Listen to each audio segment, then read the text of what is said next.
अम्मी आना मेरे घर। अम्मी तुम्हारी आओ मेरे घर।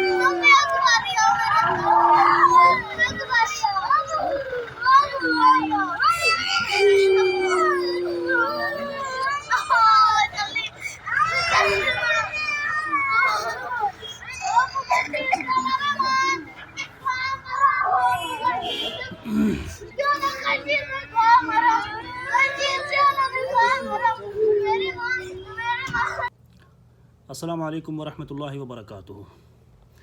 दोस्तों, मैं सजाद अहमद हूँ और हमेशा की तरह इस बार फिर मैं आपके सामने एक वीडियो लेकर हाज़िर हुआ हूँ। और शुरू में मैंने आपको एक वीडियो दिखाई और उस वीडियो के दिखाने का मकसद ये है कि मैं आपको पूरी तफसील समझा सकूँ, पूरी बात बता सकूँ कि ये मामला क्या है, क्यों है, कैसा है, कहाँ का है। जिस तरह हमेशा मैं तमाम जितने भी मामलात होते हैं उनको फ़ेसबुक पर आप तक पहुंचाने की कोशिश करता हूं, इसी तरह का आज ये एक मामला और भी है। और बदकिस्मती से ये मेरे ही आबाई गांव का है, मेरी ही तहसील का है, मेरे ही ज़िले का है। दोस्तों, आप सोच रहे होंगे कि ये बच्चे इतनी बुरी तरह क्यों रो रहे हैं, चिल्ला रहे हैं, चीख रहे हैं, क्यों ऐसा कर रहे हैं। सारे ही जितने ही बच्चे हैं वो रो रहे हैं बेचारे, लेकिन उसमें से जो एक बच्ची है जो थोड़ी संजीदा है, जिसको कुछ पता है कि हमारे साथ क्या हुआ, वो बहुत ज़्यादा और बहुत ही जो है ना बेरहमी से रो रही है। होता क्या है कि चंद साल पहले हमारे इलाके में एक इंसान की जान चली जाती है, जिसके बारे में कहा यह जाता है, कुछ लोगों ने कहा कि इसकी जान जो है हार्ट अटैक से गई है, कुछ ने कहा न्यू वन पीकर इसने अपनी जान से खिलवाड़ किया है, और कुछ ने यह कहा कि इसकी जान जाने में इन लोगों के हाथ हैं। वहाँ पर किसी ज़मीन का कोई झगड़ा था या मकान बन रहा था, उसका कोई झगड़ा था, लगभग इसी तरह का कुछ मामला थे। ये सारी चीज़ें होने के बाद जब उस इंसान की जान चली जाती है तो मामला कोर्ट में गया, पुलिस तक गया और उसका जो है केस चलता रहा। कुछ अर्सा तक उसका केस चला। जो मालूमात अब तक मेरे पास आई है मैं आपको वो बता रहा हूँ। कुछ अर्सा वो केस चला और केस चलने के बाद जो है मामला ख़त्म हो गया। क्यों ख़त्म हुआ, कैसे ख़त्म हुआ, मेरी उसकी जानकारी अभी तक मेरे पास नहीं है। इंशाल्लाह मैं आपको सारी तफसील बताऊंगा शुरू से लेकर आखिर तक। मामला ख़त्म हो जाता है। ख़त्म होने के बाद फिर कुछ अर्सा के बाद जो है कुछ लोगों ने उस मामले को फिर जगाया। जिन्होंने इस मामले को जगाया मैं नहीं जानता वो कौन है, और मैं ये नहीं कह रहा कि उन्होंने इस मामले को क्यों जगाया। हर इंसान की जान की कीमत है, हर इंसान की जान बहुत कीमती है, वो कोई भी हो। जिन्होंने इस मामले को दोबारा जगाया उनका पूरा हक है। मेरा उनके ऊपर किसी भी तरह का कोई एतराज़ नहीं, कोई ताना व तशनी नहीं कि उन्होंने इस मामले को क्यों जगाया। उनका हक है, उनका बंदा जो है उसकी जान ज़ाया हुई, उनका हक है।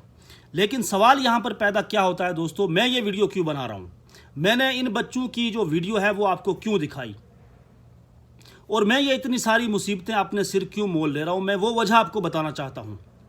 आपने इन बच्चों की चीखों पुकार सुनी।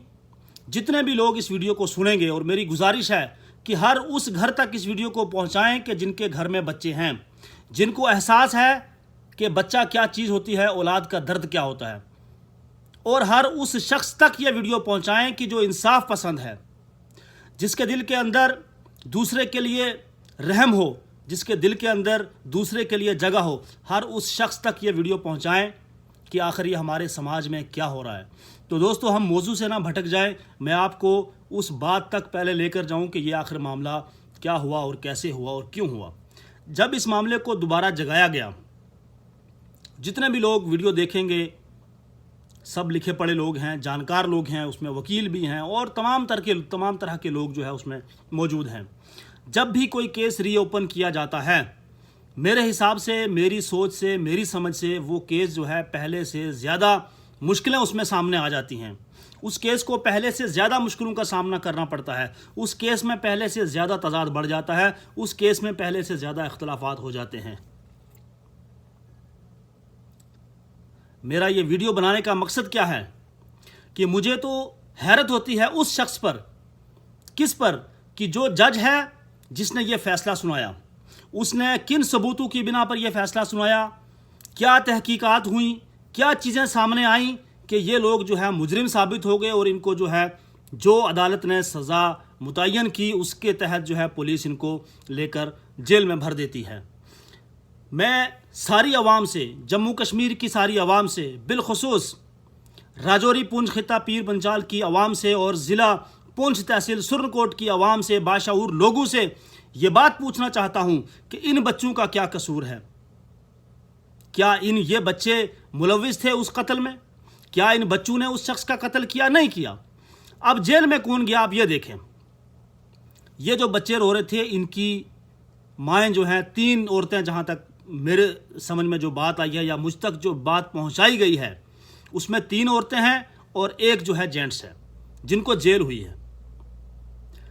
मेरा ये वीडियो बनाने का मकसद और मेरा मैसेज देने का मकसद ये है हर उस शख्स तक कि खुदारा इन बच्चों की मदद की जाए। जिस तरह ये केस पहले रीओपन किया गया और केस को आगे बढ़ाया गया, इसी तरह अब ये तीसरी बार ये केस रीओपन होगा और तीसरी बार ये केस रीओपन करने के बाद इंशाअल्लाह उल अज़ीज़ अगर ज़िंदगी रही तो हम इस केस को जो है हाई कोर्ट में चैलेंज करेंगे, सुप्रीम कोर्ट तक हम जाने की पूरी कोशिश करेंगे ताकि इन बच्चों को इंसाफ मिल सके। इन बच्चों की जो माएँ जेल में गई हैं उनके साथ इंसाफ हो सके अगर कि वो बेगुनाह हैं। अगर उन्होंने गुनाह किया है वाकई तो उनको सज़ा मिलनी चाहिए, लेकिन अगर वो बेगुनाह हैं, क्योंकि केस की जो नौयत है वो कुछ और बता रही है। जब केस पहले चला, कुछ अरसे के बाद बंद हो गया, दोबारा रीओपन किया गया, फिर चला और फिर सज़ा सुना दी गई। तो यहाँ पर जो है कुछ ना कुछ मामला जो है वो गड़बड़ नज़र आ रहा है। सोशल मीडिया पर जितने भी नौजवान साथी हैं जो मेरी वीडियो को देखते हैं उनसे मेरी ये गुजारिश है और पुरजोर गुजारिश है, अपील है कि आप इस वीडियो को बहुत ज़्यादा शेयर करें और अदलिया तक भी इस चीज़ को पहुँचाएँ, पुलिस तक पहुँचाएँ कि किन सबूतों की बिना पर इन औरतों को सज़ा सुनाई गई है। हमारा माशरा दोस्तों आज कहाँ से कहाँ चला गया। आज समाज के अंदर कितनी बुराइयां हो चुकी हैं कि एक दूसरे को फंसाने के लिए हम क्या क्या चीज़ें ढूंढ कर सामने लाते हैं कि ताकि ये शख्स अंदर हो जाए और हमारे जो है सामने ये खड़ा ना हो सके, ये हमेशा नीचा रहे, दबा रहे और हमेशा जो है इसकी ज़िंदगी जो है वो इन्हीं सारे मामलात में गुजर जाए। ये चीज़ें आज भी हमारे जहनों में मौजूद हैं।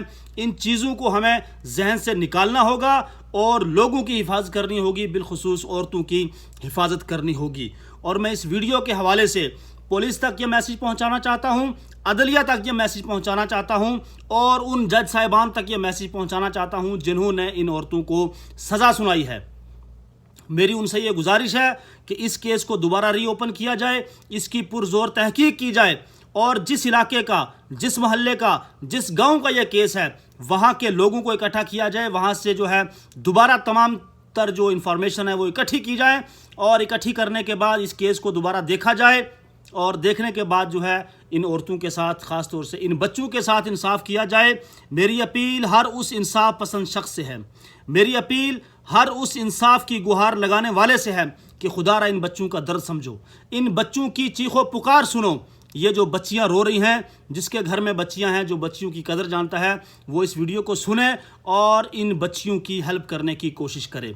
हेल्प हमें पैसा देकर नहीं करनी है या कोई और माली मदद आपसे नहीं मांग रहे हैं। सिर्फ इतना मैं आपसे कहना चाहता हूं कि आप इस वीडियो को इतना फैलाएं, इतना शेयर करें कि इस वीडियो को पुलिस भी देखे, अदलिया भी देखे, जज भी देखे, वकील भी देखें, ताकि वो कुछ ना कुछ करने पर मजबूर हो जाएं। इन बच्चों की ज़िंदगी का मसला है और उन औरतों का भी मसला है कि जिनको जेल में डाला गया। दूसरी बात, अहम और आखिरी बात कर मैं आपसे इजाज़त चाहूँगा। कुछ मेरे दोस्त वकील साथी जो है वो इस केस में इंशाल्लाह लगे हुए हैं, वो हम इसको जो है हाई कोर्ट में चैलेंज करेंगे, उसके बाद हम इसको सुप्रीम कोर्ट तक भी लेकर जाएंगे। उसमें भी हमें आप लोगों की हेल्प की ज़रूरत होगी। जो मुझे आपकी ज़रूरत पड़ेगी मैं आपको इन्फॉर्म करता रहूँगा, आपको इन्फॉर्मेशन देता रहूँगा ताकि इस केस को जो है हम सच को सामने लाने की कोशिश करें, कोई भी शख्स जो है वो बेगुनाह इस केस में ना फंसे। रही बात, अब कुछ लोग जो है यहाँ आकर उल्टे सीधे कमेंट करेंगे, तो मैं उनको पहले ही बाखबर कर दूं कि जिस शख्स की जान गई, जिसकी वजह से ये केस बना, मैं उसके ख़िलाफ़ नहीं हूँ, ना उन लोगों के ख़िलाफ़ हूँ कि जिन्होंने इस केस को रीओपन किया। जमहूरियत है, हर शख्स का हक है कि वो अपने हुकूक की लड़ाई जो है जमहूरी अंदाज में लड़ सके। जिस तरह उन्होंने केस रीओपन किया, किसने किया मुझे नहीं पता, इसी तरह इंशाअल्लाह अज़ीज़ हम भी इस केस को रीओपन करेंगे, जहां तक हम जा सके जाएंगे और इन बच्चियों की खातिर, इन बच्चों की खातिर जो है, इनकी माओं को और जो भाई अंदर गया है उनको इंसाफ दिलाने की कोशिश करेंगे, अगरचे वो बेगुनाह हुए तो दोस्तों मैं ज़्यादा कुछ नहीं कहूँगा, बात शायद लंबी हो गई और मुझे बड़ा अफसोस भी होता है हमारे समाज के अंदर हमारे जो चुने हुए नुमाइंदे हैं, जो हमेशा इंसाफ की गुहार लगाते हैं, जिन्होंने इंसाफ का नारा देकर इलेक्शन लड़े कई बार और इलेक्शन के टाइम जो कहते हैं कि हम इंसाफ चाहते हैं और इंसाफ की लड़ाई है, उनके लिए भी मेरा ये पैगाम है कि ज़रा इंसाफ घर से शुरू होना चाहिए, आवाम के साथ इंसाफ होना चाहिए। ये जो बच्चे जिनकी वीडियो आज वायरल हो रही है, ये भी इंसाफ चाहते हैं, इनके साथ भी इंसाफ होना चाहिए।